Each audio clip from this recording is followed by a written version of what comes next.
ever imagine the proudest moment of my life could turn into such a terrible nightmare? It should have been a perfect afternoon. An upscale restaurant on the Boston Riverside, the early summer sun casting golden rays on sparkling champagne glasses. Everyone gathered to celebrate my daughter, Natalie, graduating summa cum laude in law at 23. I, Eleanor Sanders, 52, had prepared for this day for nearly 2 decades, since the moment she first toddled into preschool until today, when she confidently stepped onto the stage to receive her honors degree. More than 60 guests were present: family, friends, former colleagues, people who had witnessed my 25-year marriage to Patrick Sanders. We had been through so much together, from our days as college sweethearts in New York to building our careers, buying our dream home in the Cambridge suburbs, and raising Natalie to adulthood. Everyone thought we were the perfect couple. Me, the devoted wife, always holding the family together. Patrick, the successful, charming businessman. When Patrick stood up to raise his glass in the banquet hall, I thought he would praise Natalie, maybe share a few funny stories about her study nights, and everyone would laugh. But no. The room fell silent, as if someone had switched off all the lights. Patrick cleared his throat, his eyes sweeping across the crowd before settling on me. "Eleanor," he began, in a husky voice, "I've thought about this for a long time. I can't keep living this life." I was stunned. My breath caught in my throat. The clink of silverware against plates rang out sharply, then everything went silent. Every eye in the room turned toward us. Patrick held his head high, almost savoring the moment as he continued. "I've decided to leave you. I need a fresh start." No one could believe their ears. A few people gasped, whispers rippled through the crowd. I looked around and saw Natalie's face turn pale, tears welling up under her graduation cap she hadn't even taken off. I forced myself to swallow the shock, but when my eyes drifted to the far corner of the room, my heart felt like it was being squeezed. There sat Laura Mitchell, a 35-year-old woman with soft, curled brown hair and a striking red dress, lounging casually at her table. Laura, a close friend of our family for nearly 10 years, who used to come to our house for every holiday, who had sweetly called me Sister Eleanor. The corner of her mouth lifted ever so slightly when Patrick finished speaking, her eyes glinting with smug satisfaction. At that moment, I understood. Patrick and Laura had been planning this day for a long time. A weak, awkward chuckle from someone in the room quickly died. Silence returned, heavy and suffocating. I could feel all 60 people holding their breaths, waiting for me to collapse, scream, or throw my glass at Patrick. But instead of letting the humiliation crush me, I took a deep breath, steadying my trembling hands. "Congratulations on your honesty," I said, my voice dry but firm. A few people's eyes widened, some looked down, afraid to be caught in the storm that was brewing. I turned to Natalie and gently took her hand. "Sweetheart, today is still your day. I am prouder of you than anything else in this world." She only shook her head, tears streaming down her cheeks. I kissed her forehead, stood tall, smoothed my dress. I looked straight at Patrick, unblinking, before announcing to everyone, "Please continue with the party. I wish you all a pleasant afternoon." Then I walked toward the door, each step slicing through the stifling tension behind me. As I touched the large wooden door, Patrick's voice suddenly rang out behind me, shaky, completely thrown. "Eleanor, what are you doing?" But I didn't look back. I knew I had nothing left to lose, and in that moment I realized, from today on, I would no longer be a woman living in someone else's shadow. I stepped out of the restaurant lobby, leaving behind a growing murmur as the heavy door closed behind me. The sound of my heels echoed sharply on the stone path, mingling with the fresh breeze by the river. But inside, a storm still raged. I told myself, "Don't let anger consume you. Everything will be handled in my way." My black leather handbag sat firmly on my shoulder, my constant companion through the weeks I'd spent preparing for this day. I stopped by a row of maple trees, pulled out an ivory-colored envelope, sealed and labeled simply, "Patrick Sanders, Private," I stared at it for a moment, as if weighing everything one last time, then turned and walked back to the restaurant entrance, knowing Patrick would be unable to resist following me. Sure enough, the door burst open so hard it slammed into the wall, and Patrick stormed out, face flushed red, eyes wild with panic and rage. "Eleanor, are you just going to walk away? I'm talking to you," he shouted, his voice cracking in the quiet air by the river. I didn't answer right away. I stepped closer, close enough to catch the scent of expensive cologne he'd sprayed before the party. Calmly, I placed the envelope against his chest, pressing it firmly against his freshly laundered shirt. "This is for you," I said softly, just loud enough for him to hear, but cold enough to make his eyes flicker in confusion. "What is this?" he growled, grabbing for me as I turned away, but I pulled my hand back, my gaze like steel. "The answer to everything," I said, then walked away again. I heard the frantic rustle as Patrick tore open the envelope. A deathly silence. Then the sound of paper crinkling. Then his heavy, ragged breathing behind me. "Eleanor, what the hell are you doing?" His voice broke. All the confidence he once used as a weapon in front of everyone completely gone. I didn't need to look back, because I knew exactly what was in that envelope. A copy of the divorce papers I had filed with the court that morning. Photos of Laura and Patrick hand in hand at the Grand Oak Hotel. Bank statements showing suspicious payments to Laura over the past year. And finally, a copy of the infidelity clause in the prenuptial agreement Patrick once forced me to sign before marriage. The clause he thought had long since expired. As I walked past the parked cars, I heard Patrick running up behind me. "Eleanor, no way! You don't have the right!" "That agreement expired," his voice cracked, tinged with fear. I stopped, took a calm breath, and turned to look him straight in the eye from a few yards away. "You should read it carefully," I said, my voice so calm it even surprised me. Clause 15. The agreement remains in effect until the divorce is officially finalized. And this morning the court accepted the filing. Patrick's face turned as pale as if all the blood had drained from it. I saw beads of sweat forming on his forehead, his brown hair streaked with gray plastered to his temples, exposing the age he'd always hidden behind sharp suits. I turned away one last time, pulled out my phone, and quickly typed a message. "Natalie, I'm going home first. Enjoy your party. I don't want your day ruined any further." I knew she would cry reading it, but at least she'd understand I had done everything to protect her from this chaos. Behind me, Patrick started shouting, his voice echoing along the riverbank. "Eleanor, you can't just walk away! I won't allow it!" But that voice was now nothing more than the weak echo of a man who had just realized he'd lived in the illusion of control all along. I hurried to my black SUV, opened the door, and the click of the lock sounded like the toll of a final bell. Sitting in the driver's seat, I glanced in the rearview mirror. Patrick was still there, trembling, clutching the torn envelope, completely lost. In that moment, I didn't feel sad or afraid anymore. A strange calm washed over my heart. I started the engine, its roar loud and resolute. "It's over," I whispered to myself, "and now everything is just beginning."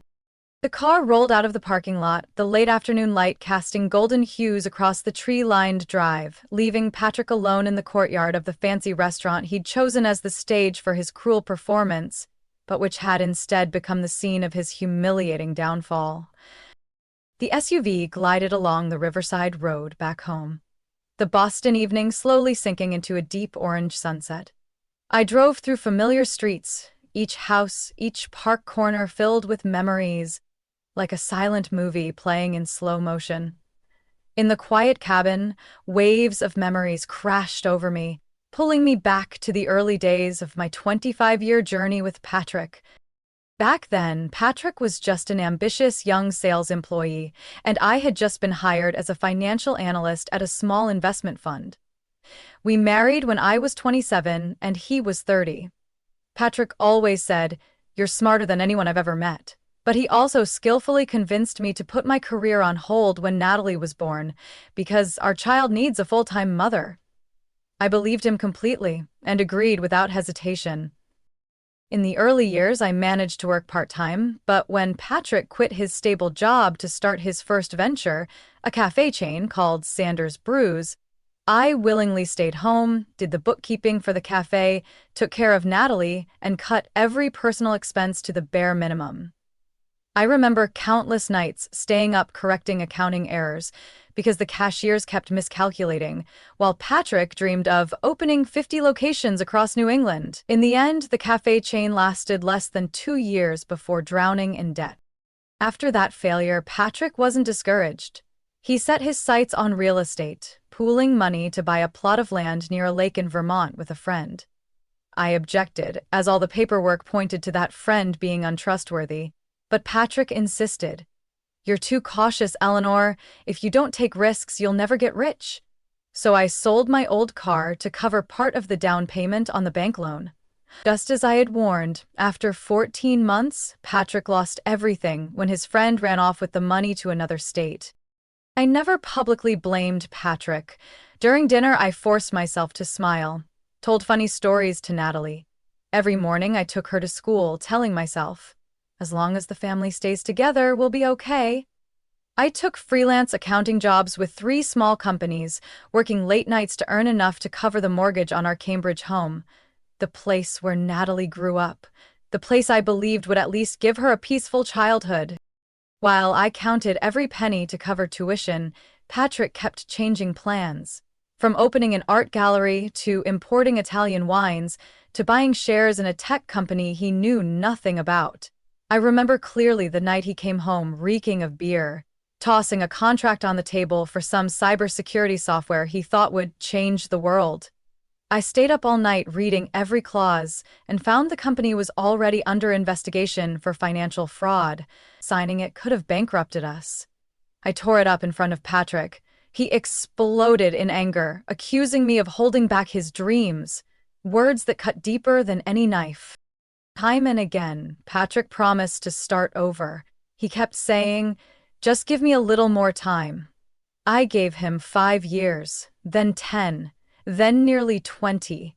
And all those years, I quietly patched every financial hole he left behind. I cut my own health insurance so there'd be enough money for Natalie's books. I turned down promotions in the accounting firm so I'd have time to help Patrick chase new investors. I became nothing but a shadow, a supporting act, stretched to the breaking point. Natalie grew up, more and more like Patrick in confidence, but also inheriting my perseverance.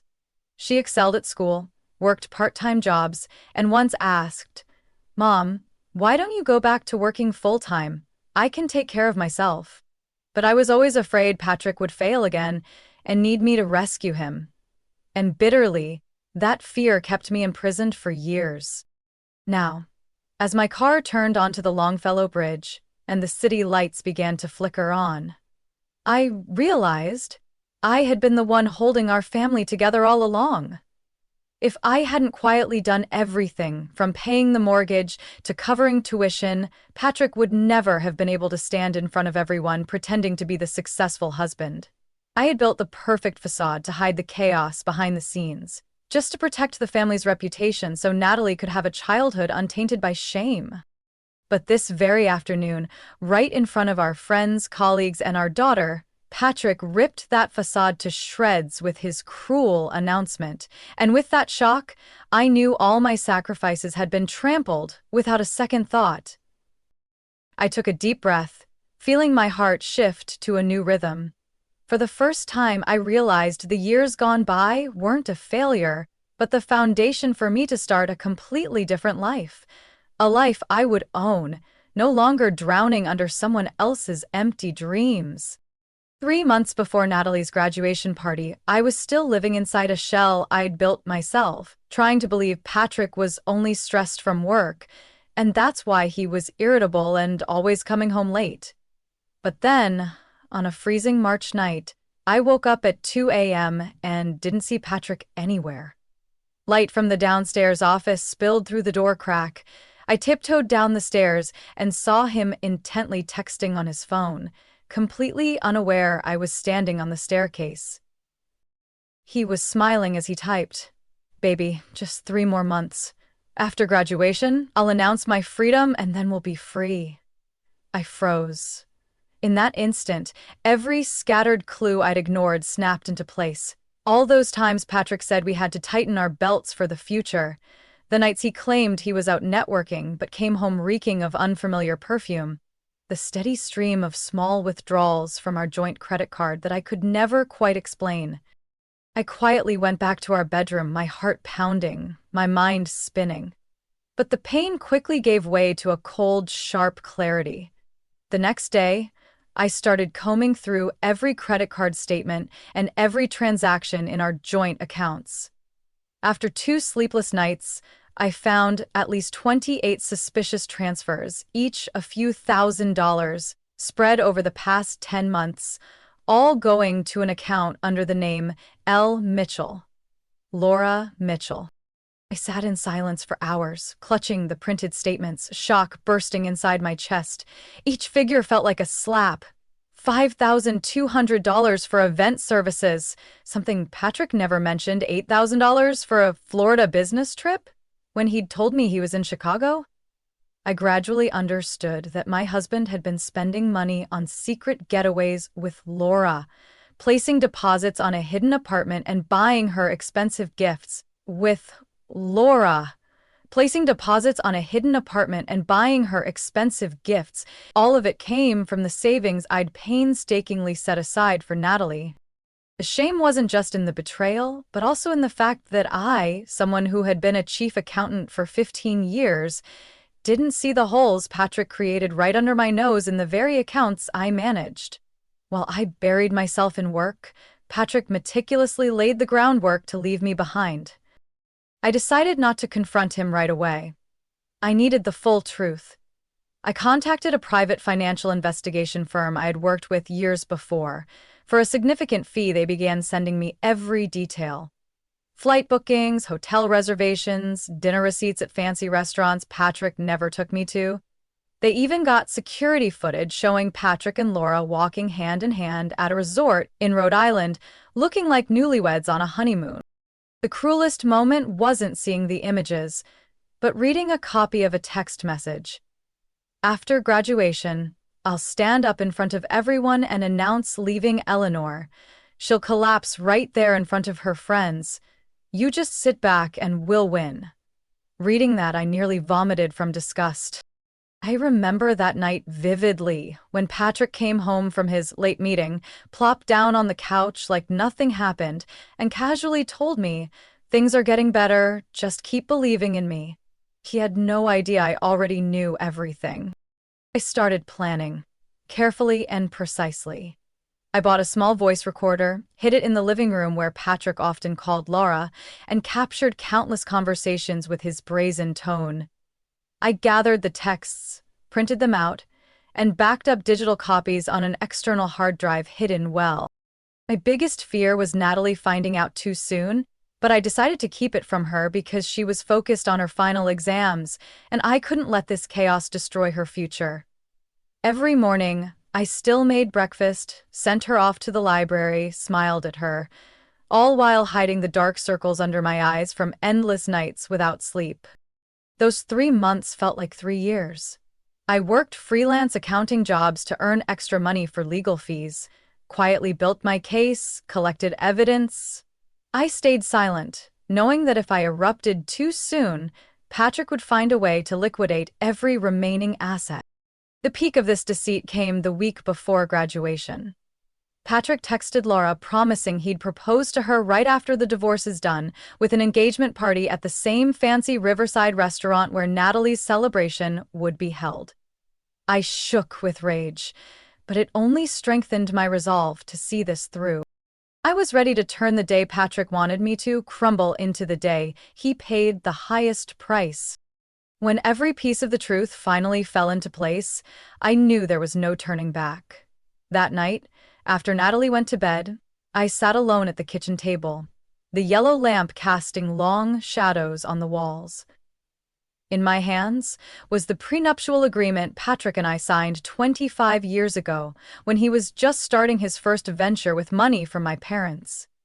Back then, Patrick insisted on a prenup to protect his future assets. I once thought he was just cautious, not realizing it was a sign of deep-seated selfishness. I flipped to the last page, reading and rereading Clause 14. In the event of infidelity, the betrayed spouse shall be entitled to at least 70% of all shared assets and any personal assets commingled during the marriage. Right below were Patrick's messy signature and my neat one, witnessed by a Massachusetts notary public. I could almost hear Patrick's scoffing laugh 25 years ago, convinced this clause would never be used. The next day, I went to see my family's old attorney, Mrs. Mary Sloan, a woman in her 60s with cropped silver hair, sharp eyes, and a soft but rock-solid voice. I hadn't seen her since my father passed away, but the moment she saw me walk into her office, she stood and hugged me tightly. "Eleanor, I heard the rumors," she whispered, "but I never imagined it was this bad." We sat at the large oak table, and I laid everything out: bank statements, photos of Patrick and Laura, audio recordings, copies of text messages. Mary carefully flipped through each page, listening to the recordings I played from my phone. In the clearest clip, Patrick said, "After graduation, I'll end things with Eleanor, right in front of everyone. She'll fall apart, and you and I will win." Mary's face went pale for a moment, but her eyes blazed with determination. "With all this evidence," she said, "Patrick won't just lose most of his assets, he could be charged with financial fraud if he tries to hide money." Mary began mapping out a strategy: file for divorce before Patrick did, prepare a detailed case to show the judge I was the betrayed one, left with no choice but divorce. We decided to serve the divorce papers on graduation day itself, a move that was perfectly legal and would catch Patrick completely off guard. I knew this would turn his plan to humiliate me in front of everyone into a total backfire. At the same time, Mary suggested I petition the court to freeze our shared assets immediately, to stop Patrick from discovering my preparations and transferring money elsewhere. I hired a financial investigator to trace the flow of funds Patrick had sent to Laura. The result? Patrick had arranged to buy a secret apartment in South Boston under the names Patrick Sanders and Laura Mitchell, putting down a 20% deposit worth nearly $120,000. Money taken from Natalie's future fund, the savings I had quietly built up over 15 years for her grad school. The investigator also found proof Patrick had falsified his personal income reports, underreporting to keep me from noticing the missing funds. To me, the man who once knelt to propose under New Year's Eve fireworks was now nothing but a shameless fraud. For the next 3 weeks, I lived 2 lives. By day, I was the diligent mother making breakfast for Natalie, smiling as I sent her off to study. By night, I secretly met with lawyers, investigators, and accountants. The exhaustion sometimes felt like it would tear me apart, but my anger and determination to protect my daughter kept me going. One night, when Patrick was on a 2-day business trip, really a romantic weekend with Laura, I quietly gathered every important document: the original prenuptial agreement, copies of our savings accounts, Natalie's birth certificate, and all paperwork related to our home. I rented a safety deposit box at a small bank 10 miles from home, storing everything there in case the worst happened. And to make sure Patrick never suspected I knew, I kept playing the part of the dutiful wife, asking about his work, cooking dinner, even agreeing to his suggestion of a romantic dinner to rekindle things. A dinner where I sat silently, watching every smug gesture, knowing in just a few weeks that smug mask would crumble in front of everyone. Driving home after that dinner, I told myself, I'm ready. He will never see that the final blow comes from the woman he always thought was weak. That night, after leaving the restaurant, I returned to our house in the quiet suburbs of Cambridge, the place I once considered my safe haven. Darkness blanketed the neighborhood, but my mind had never felt clearer. I went inside, turned on the lights, and looked around the familiar living room. Once filled with Natalie's laughter, the family photos on the walls, now only silent witnesses to a marriage long dead. I changed out of my party dress, pulled on a gray sweater, made myself a cup of tea, and sat on the sofa. I waited. I knew Patrick would come, he had no choice. A man who'd been exposed in front of dozens of guests couldn't just sit back. And sure enough, just before 9 p.m., I heard his car speed into the driveway. The front door burst open so violently it nearly flew off its hinges. "Eleanor!" Patrick roared, his face crimson, gripping the crumpled envelope. "What do you think you're doing? Are you trying to destroy me?" He stormed into the living room, breathing hard like a man running from his own lies. I looked up at him, as calm as if it were just another evening. "No one is destroying you, Patrick. You did that to yourself." Patrick slammed the envelope onto the table. "The divorce papers? This evidence? How long have you been planning all this?" I took a sip of my tea. "Long enough that you no longer have any way out." I set my cup down, eyes locked on him. "Did you really think you were the only one capable of making plans?" Patrick let out a bitter laugh, but his confidence was already shattered. "That prenup expired. You think you're clever? It has no legal power anymore." I tilted my head, reached for the stack of documents beside me, and pulled out the original prenuptial agreement. I slid it toward him, pointing at the bolded line. "This agreement remains in effect until the marriage ends by court ruling." Patrick bent over to read it, his face growing sheet white. His breathing grew ragged. "I think your lawyer never read it carefully, or you were too arrogant to check," I said, my voice cold as steel. He stumbled back a step, his eyes darting. His phone started ringing from his pocket. He pulled it out. The name Laura lit up on the screen. Patrick hit decline. He cursed under his breath, then looked up, his voice suddenly soft. "Eleanor, can we talk? Doesn't 25 years mean anything?" I looked at him, the man who once made my heart race, now just a desperate fraud clinging to a way out. "Did you think about those years when you drained your daughter's savings to buy a house for another woman?" Patrick fell silent. But just then the doorbell rang. I stood up to answer it, and Natalie burst in, mascara streaked down her face, eyes wide with shock. "Mom, I couldn't take it anymore. I had to come. Dad's telling everyone you've lost your mind, that you're trying to ruin him." She stopped dead when she saw Patrick standing there, trembling like a man cornered. "Dad!" Natalie sobbed, her voice full of fury. "How could you do this to Mom? How could you be so cruel, even on my graduation day?" Patrick opened his mouth like he was about to speak, but only a gasp came out. "You don't understand, Natalie. Adults sometimes have to choose their own path." "Adults?" Natalie shouted. "Adults who sneak around, who steal their kids' college fund to buy a house for their mistress?" She turned to me, her eyes full of pain. "Mom, how long have you known? Why didn't you tell me?" I stepped forward and hugged her, my voice catching. "I didn't want you to lose focus. You deserved a perfect graduation day." Natalie squeezed me tightly, then turned to Patrick.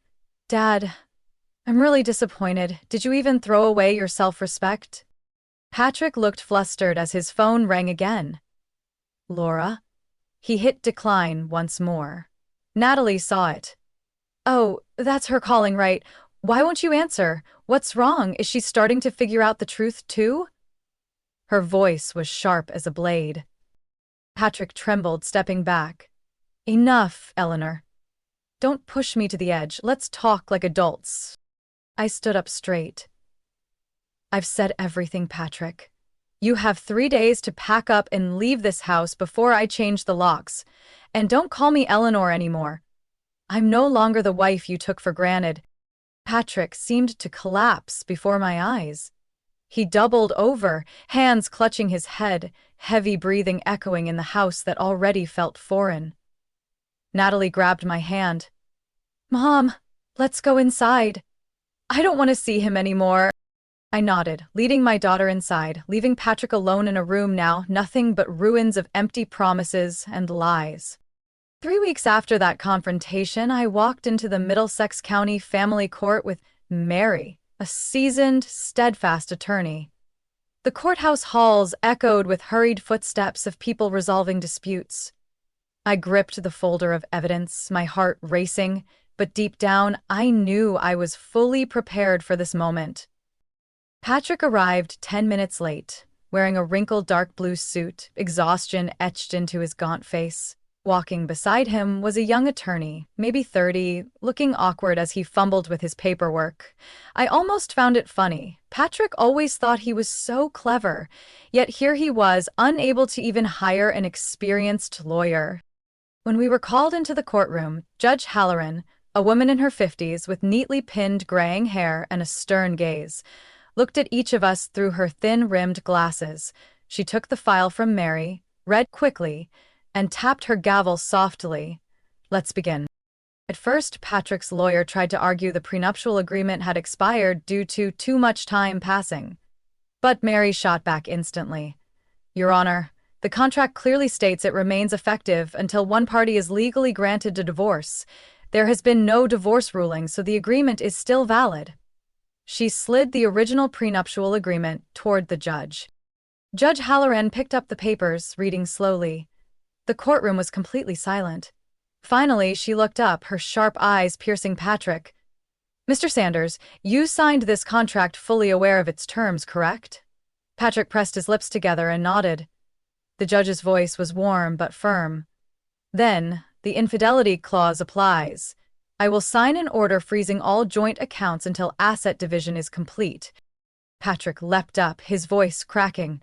No, Your Honor, Eleanor is making this up. She was spying on me, invading my privacy. The judge cut him off, slamming her gavel loudly.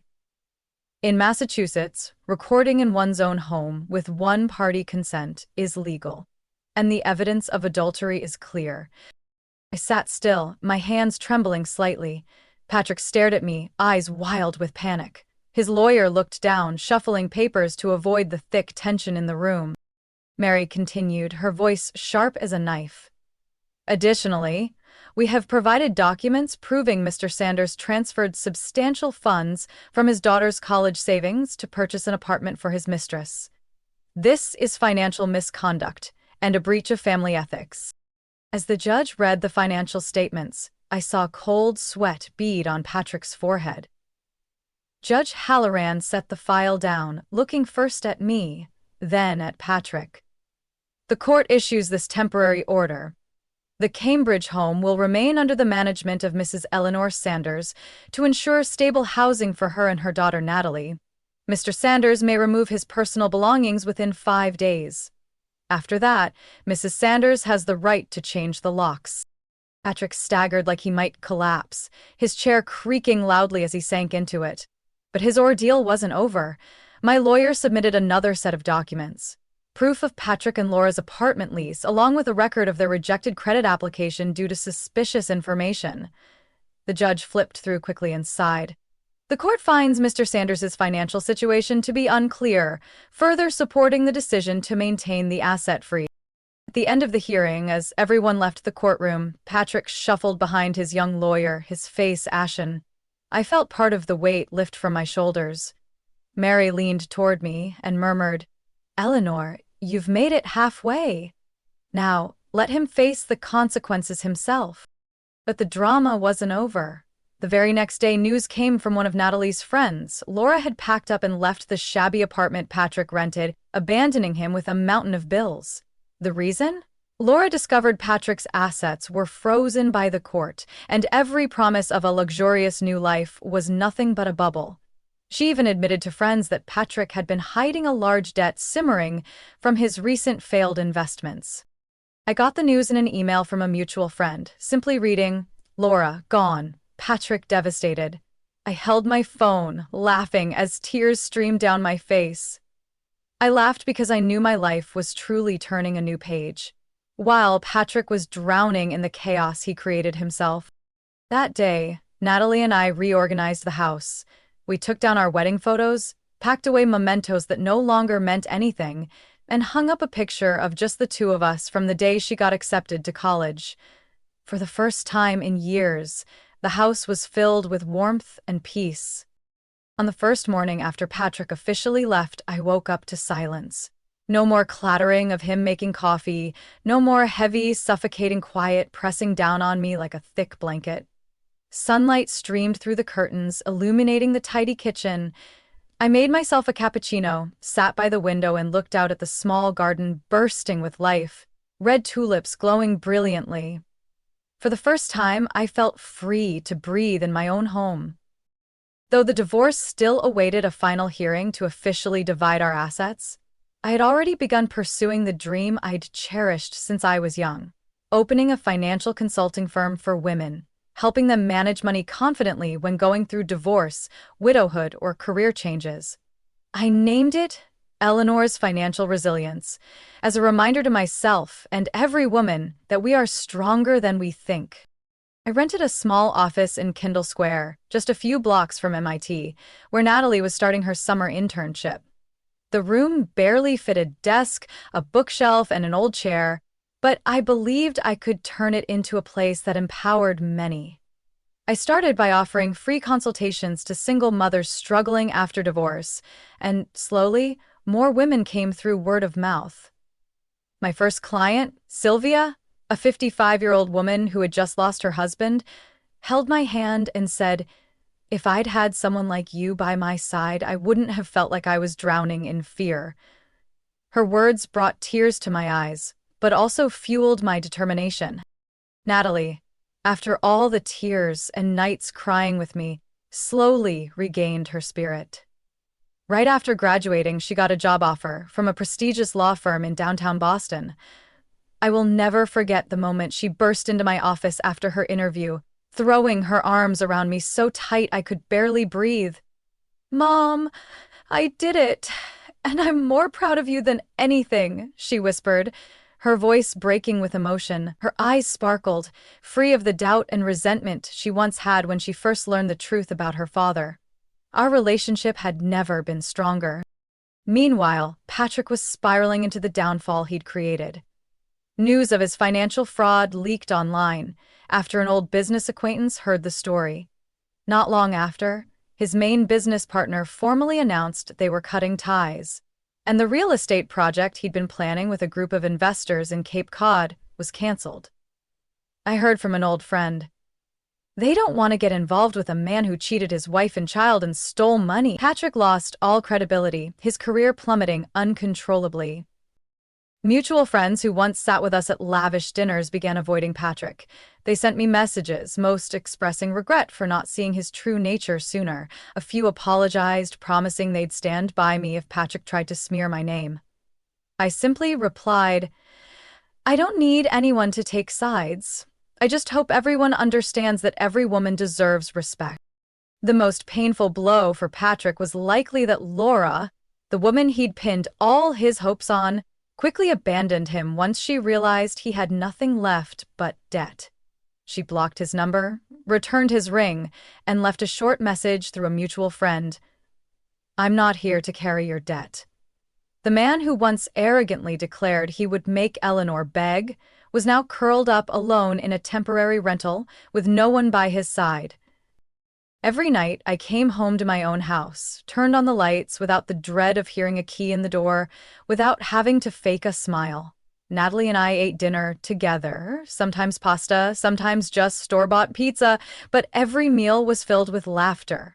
We watched movies, joked about the characters, and planned how to rearrange the house. My consulting firm quickly gained recognition. 1 month after launching, I signed a contract to advise a nonprofit organization supporting women facing financial abuse.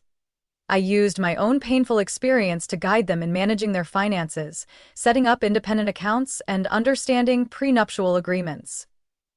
With every conversation, I felt a piece of myself heal. I knew Patrick was living through the darkest days of his life, but I no longer hated him. The most fitting punishment was for him to lose everything he once considered power. And me. I had finally found myself again, no longer defining my worth by whose wife I was, but simply as Eleanor, a strong, independent woman no one could ever break again. 6 months after the final court hearing, I sat in my new office, looking out the wide window onto the bustling Kendall Square. Bright summer sunlight bathed the sidewalks, reflecting off the colorful kites children were flying near the fountain. It was a simple scene, but it warmed my heart. I had survived days I thought I'd never lift my head from, only to discover I was stronger than I ever believed. Today, Eleanor's financial resilience officially surpassed 50 individual clients, most of them women who came to me during crises, abandoned by husbands, suddenly widowed, or facing major career crossroads. I didn't just advise them on managing money, I shared my own story, not to evoke pity, but so they'd know, if I could rise again, so could they. Natalie often came to visit me on weekends. She'd walk into the office carrying a latte, her hair neatly tied back, her face glowing with the excitement of a young woman just stepping into the world of law. I remembered the night before, when she rested her head on my shoulder as we looked through old photos. "Mom," she whispered, "I will never forget how you taught me what it means to never back down." Those words felt like a priceless medal. They made me realize this fight wasn't just to protect myself, but to give Natalie a living example. A mother who knew how to protect herself, stand up, and own her life. Even though everything had been settled, I occasionally heard updates about Patrick. Old friends said he'd sold the last luxury car he had left to cover rent debt. Some said he was planning to move to Florida to start over, but no one wanted to do business with him anymore. I felt no hatred, nor pity. My silence was the clearest answer. I no longer needed him to exist in any part of my life. I won't deny, there were quiet nights, when Natalie was asleep, that I still cried. Tears for the lost years, for the trust betrayed, and for the naive Eleanor I once was. But then I'd wipe my tears and remind myself, I did everything to protect myself and my daughter. Those tears washed away the past so I could move forward with a lighter heart. People who once saw Eleanor only as Patrick's shadow now looked at me differently. Some old acquaintances tried to reconnect, apologizing for believing Patrick or staying silent when they knew something was wrong. I didn't blame them. I simply smiled, knowing the only thing I needed to hold on to wasn't anyone's approval but my own worth. And perhaps the greatest lesson I took from that broken marriage was this. Sometimes the cruelest betrayal can become the ticket out of the invisible prison we built ourselves through blind sacrifice. The divorce wasn't a victory over Patrick, but a victory for myself. To rediscover Eleanor, a woman of passion, strength, and a zest for life. On the 1-year anniversary of Natalie's graduation, the two of us returned to the Riverside restaurant where that bitter moment had unfolded. But this time, there was no more sting. We ordered Natalie's favorite Italian pasta, raised our glasses to the future, and burst out laughing when we remembered Patrick's stunned face holding the divorce envelope last year. Natalie reached across the table, eyes sparkling. "Thank you, Mom, for not falling apart. Because of you, I know no one has the right to define my worth except me." In that moment, I understood the journey of rediscovering myself didn't end in court, but continued every day I chose to live with confidence, dignity, and self-love. I will never again be the woman waiting for someone else to decide my fate. I am, and will keep writing my own story, with my own hands, mind, and the unbreakable heart of Eleanor Sanders. From everything I've been through, I know betrayal can sometimes open the door to finding yourself. Thanks to that shock, I stood up, built my own career, and found my true worth. I no longer define myself through anyone else, but live confidently for myself, strong and independent. Today, I know every woman deserves respect and the right to seize her future with her own hands, no matter how harsh the past may have been. What do you think about Eleanor's story? Share your thoughts below. And don't forget to follow the channel so you won't miss more meaningful, heartfelt stories about family life coming soon.